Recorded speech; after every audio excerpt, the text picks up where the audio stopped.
जानते हैं उस मुल्क का नाम चाइना है। और इस चीन ने 45 साल के बाद भारत और चीन की सरहद पर हमारे 20 सिपाहियों को मार दिया और उनकी मौत, उनकी शहादत रायगा जाने दे रही हुकूमत। जिस मुकाम पर इनको मारा गया था उस मुकाम पर आज भारत की फौज PP4, PP8 तक हम पेट्रोलिंग नहीं कर सकते। आज अरुणाचल प्रदेश में चीन, भारत के LAC में चीन ने गांव को बसा दिया। ये सरकार चीन से लफ्जी तौर पर इस बात का एहतजाज करने की ताकत नहीं रख सकती कि आपने भारत के LAC के अंदर एक गांव को बना दिया। नकुला सिकम में चीन घुस रहा है। आखिर क्या डर है उस हुकूमत को और खास तौर से वजीर आजम को कि वो चीन का नाम लेने से डरते हैं? भाई, मुल्क की सालिमियत का मसला है, मुल्क की जमीन पर चीन कब्जा करते जा रहा है और भारत के वजीर आजम चीन का नाम नहीं लेते। मैं उम्मीद करता हूं कि जब वजीर आजम अपना रिप्लाई देंगे तो वो हिम्मत दिखाएंगे और चीन का नाम लेकर कहेंगे कि चीन यहां पर इन जगहों पर घुसा हुआ है। सर, चीन आज भी अपना इंफ्रास्ट्रक्चर बढ़ा रहा है, वहां पर फौज को बढ़ा रहा है। मैं सरकार से जानना चाहता हूं कि जब बर्फ पिघल जाएगी दोबारा चीन हमला करेगा भारत की फौज पर, तो आप इसके लिए क्या तैयारी कर रहे हैं? और सर, मैं ये तकरीर इसलिए भी कर रहा हूं क्योंकि मैं एक आंदोलन जीवी हूं। मैं एक आंदोलन जीवी हूं, मुझे इसका फख्र है, इसलिए मैं खुल के बोल रहा हूं। अल्फाज छाप कर, किसी से डर कर बोलना मेरी फितरत में नहीं है। अफसोस तो इस बात का होता है सर कि जिस जगह पर हमको इंफ्रास्ट्रक्चर बनाना था हमने टिकरी पर बना दिया। जिस जगह पर हमको वो इंफ्रास्ट्रक्चर बनाना था हमने सिंगूर में बना दिया। जो इंफ्रास्ट्रक्चर की जरूरत थी हमने गाजीपुर पर बना दिया, अरुणाचल प्रदेश में नहीं बनाया। आखिर हो क्या रहा है? क्या किसान से जो बर्ताव किया जा रहा है वो ऐसा लग रहा है कि वो चीन की फौज बनी हुई है और जो चीन की फौज से बर्ताव किया जाना था आप किसानों से कर रहे हैं। तो मैं इस हुकूमत से जानना चाहता हूं कि इंफ्रास्ट्रक्चर और ये किसानों से क्यों जुल्म किया जा रहा है? सर, यहां पर ये तीनों कानून को लेना पड़ेगा वापिस, आपको आपकी अना को थोड़ा मिटाना पड़ेगा और तीनों कानून को वापस लेना पड़ेगा। सर, यहां पर मेरे को साहिर लुधियानवी का एक शेर याद आ रहा है। मैं साहिर लुधियानवी के साथ माजरत के साथ उस शेर में तरमीम करके कहना चाहूंगा कि जो मौजूदा हालात पर के साहिर लुधियानवी का शेर को थोड़ा तब्दील करके कि चीन पर करम, किसानों पर सितम, रहने दे थोड़ा सा भरम, ऐ जाने वफा ये जुल्म ना कर। ये साहिर लुधियानवी ने कहा था। हाँ, आपसे पूछ के करेंगे क्या? आप तो टुट्टे शायर हैं, ना शायरी आती है आपको, ना जौक है, ना कुछ है, बोले जाते हैं क्या क्या बोलते हैं आपको ही मालूम। बहरहाल सर, ये जो किसानों का कानून है इसमें क्या काला है? काला इसमें यह है कि इस हाउस को एग्रीकल्चर स्टेट सब्जेक्ट है और कहां लिखा है संविधान में? एंट्री 14, एंट्री 28, शेड्यूल 7 में। और यह फेडरलिज्म के खिलाफ है। केशवानंदा भारती खास तौर पर कहता है कि फेडरलिज्म बेसिक स्ट्रक्चर है, तो यह सबसे बड़ा काला है। और सर, यह पूरा किसानों के एजिटेशन से क्या बात मालूम हुई कि सरकार को इस लोकसभा की अजमत, इसकी खूबसूरती की कोई इनके पास हैसियत नहीं है। सरकार इस ऐवान से डरती नहीं है। सरकार किससे डरती है? जब लोग रोड पर निकल कर आते हैं तो मोदी जी की नींद हराम हो जाती है। तो वही आप पैगाम दे रहे हैं कि लोग रोड पर निकले तो सरकार कहती है कि हम 1.5 साल तक कानून को मुलतवी कर देंगे।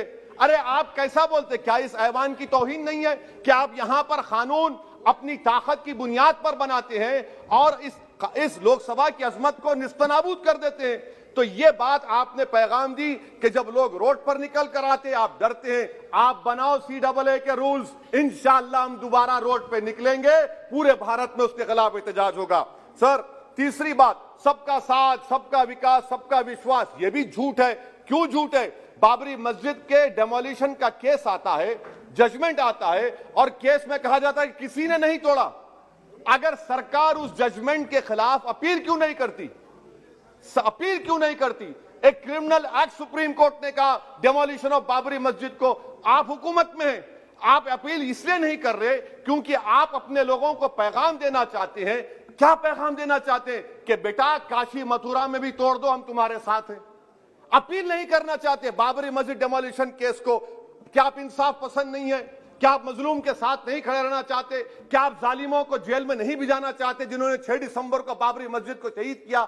आपकी खामोशी इस बात का इकरार है कि आप तशद्दुद पसंद हैं। आप जबर के नाम पर, आपके पास कानून की बालादस्ती का कोई रोल नहीं है। सर, चौथा पॉइंट, आंदोलनजीवी पैरासाइट। सर, जमहूरियत की बका के लिए, संविधान की बका के लिए आंदोलन करना जरूरी है, और वजीर आजम या कोई बरसर इख्तिदार जमात के लोग अगर आंदोलनजीवी पैरासाइट का लफ्ज इस्तेमाल करेंगे तो मैं याद दिलाना चाहता हूं सर आपके जरिए से इस हुकूमत को कि हिटलर ने जर्मनी में यहूदियों के खिलाफ इनको कॉकरोचेस का, टर्माइट्स का, उसके बाद 20 मिलियन, आप देखते हैं कि 2 मिलियन से ज्यादा यहूदियों को गैस के चैम्बर में डाला गया। इस तरह के अल्फाज इस्तेमाल करने से क्या आप भारत में वही जर्मनी की तारीख को दोहराना चाहते हैं? और सर आप सुन लीजिए। जी सर, थोड़ा बहुत क्या सर बोलते समय में। हाँ सर, जी सर, आप आगे ना सर, आप प्रोटेक्शन है मुझे, अब तो कोई फिक्र की बात नहीं, और खुल के बोल सकते सर, आप आ गए सर, स्पीकर आ गए सर, अब तो क्या है सर, आप हमारे लिए हैं सर। यहां पर आंदोलनजीवी, आंदोलन नहीं करना। अरे किसी शायर ने अच्छा कहा था कि जिसमें ना हो इनकलाब, मौत है वो जिंदगी, रूह वम की हयात, कश्मकश है इनकलाब। सर अब फॉरेन पॉलिसी पे आ जाइए। किसी ईना मीना डीका ने ट्वीट किया, आपने परेशान हो गए। ईना मीना डीका ने ट्वीट किया, आप खड़े हो गए। अरे कौन सी फॉरेन पॉलिसी है आपकी? भारत के अतराफ में जितने पड़ोसी हैं, चीन हमला किया, कौन सा एक पड़ोसी है जो चीन के खिलाफ बोलता है? बताइए, कोई नहीं बोलता, मुंह नहीं खोलता। श्रीलंका में आप पोर्ट बना रहे हैं, किसके साथ? जापान के साथ।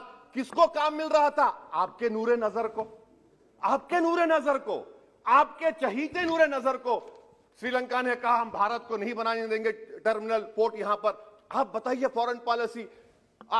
सर नेपाल का वजीर आजम कहता है कि भारत से ताल्लुकात उस वक्त तक बहाल नहीं होंगे जब तक कि भारत नेपाल की जमीन वापस नहीं करता। कहां सो रहे हैं सर आप? पड़ोस में कोई हमारा दोस्त नहीं है। चीन बांग्लादेश से कोविड की बात करता है, अफगानिस्तान से अमेरिका छोड़कर जा रहा है। क्या आपके पास कोई पॉलिसी है गनी हुकूमत को सपोर्ट करने की? आपके पास कोई पॉलिसी नहीं है। अच्छा सर, एफडीआई का मतलब अब समझाता हूं मैं। एफडीआई का मतलब यह है कि 5 फरवरी को ब्रैड शर्मन जो अमेरिका के रिप्रेजेंटेटिव, उनके पास भारत के अमेरिका के सफीर गए, तो ब्रैड शर्मन ने ट्वीट कर कहा कि भारत सरकार को इंटरनेट खोलना चाहिए, भारत सरकार को पीसफुल प्रोटेस्ट करना चाहिए। कौन होता है ब्रैड शर्मन जो भारत को सिखाए? ये एफडीआई है। और भारत सरकार का डिप्लोमेट, एम्बेसडर बैठकर उनका लेक्चर सुनता है, और उसके बाद क्या होता है? 3 दिन के बाद आप कश्मीर में इंटरनेट खोल देते हैं। ये आप एफडीआई कर रहे हैं, हम नहीं कर रहे हैं। अच्छा, बात कश्मीर की आई, कौन है इम्तियाज, कौन है अबरार, कौन है इब्रार? इनको शोपियान में एनकाउंटर पर मार दिया गया, प्रूव हो गया। और ब्रिगेडियर आरा सेक्टर का जिसने इनको टेररिस्ट कहकर मारा, उसको अवार्ड देते हैं आप। सर, इन मरने वाले कश्मीरियों के लिए कौन रोएगा? क्या वजीर आजम रोएंगे? क्या वजीर आजम रोएंगे? क्या कोई रोएगा? अच्छा सर, एक और बात सर, एक और बात। हाँ, एक और बात आई कि शादी के घर में गुस्सा होता है। अरे ये कौन सी शादी की बारात है कि 18 लाख करोड़ टैक्स मिलता है और 36 लाख करोड़ ये सरकार खर्चती है? क्या शादी कर रहे हैं आप? वाह वाह, माने वाकई में आपकी इकोनॉमिक पॉलिसी को सलाम कि 18 लाख करोड़ टैक्स में मिलते हैं, 36 लाख आप लोग शादी में खर्चते हैं। मुबारक हो आपको, बड़ी शानदार घर है ये शादी का। अच्छा सर, दिल्ली का लॉ एंड ऑर्डर, 1 साल में 3 बड़े दंगे हो गए। एडवोकेट्स पुलिस, उसके बाद CAA का राइट हुए 50 से ज्यादा, उसमें लोग मारे गए। 20 से ज्यादा मसाजिद को नुकसान जला दिया गया। 26 जनवरी। सर क्या ये सरकार जिम्मेदार नहीं है? 2 मिनट सर, क्या ये सरकार जिम्मेदार नहीं है? आपकी सरकार है, आपका होम मिनिस्टर, आप रोक नहीं पा रहे।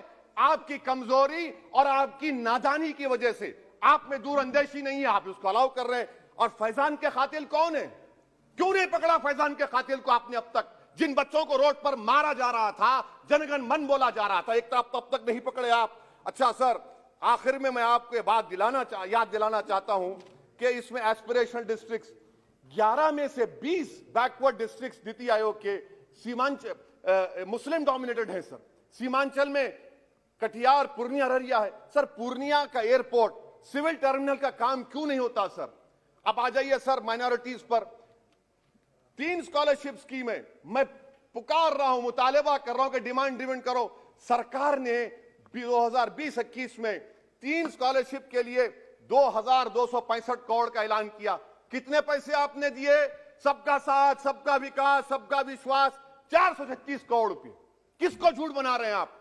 पढ़िए आप लोग। अच्छा सर, उसके बाद आप देखिए कि कितने लोगों को स्कॉलरशिप, कितने माइनॉरिटी स्कॉलरशिप नहीं मिली। 42,36,000 माइनॉरिटी स्कॉलरशिप नहीं मिली। और सबसे ज्यादा इलिटरेसी मुसलमानों की है, लेडीज की है। आप बोलते नहीं है। इसीलिए सर मैं आखिर में आपके जरिए से हुकूमत से अपील कर रहा हूं कि आंदोलन होगा, नाइंसाफी के खिलाफ आवाज उठेगी, संविधान को बचाया जाएगा। नरेंद्र मोदी भारत के वजीर आजम है। दिल्ली सल्तनत के बादशाह या जहां पनाह नहीं है। जिल्ले लाही का दौर खत्म हो चुका है, जहां पनाह का दौर खत्म हो चुका है। मोदी की आंखों में आंखें डालकर उनकी गलतियों को बोला जाएगा। इसलिए शायर ने कहा था कि जो चुप रहेगी ज़बान खंजर, लहू पुकारेगा आस्ती का। बहुत बहुत शुक्रिया सर।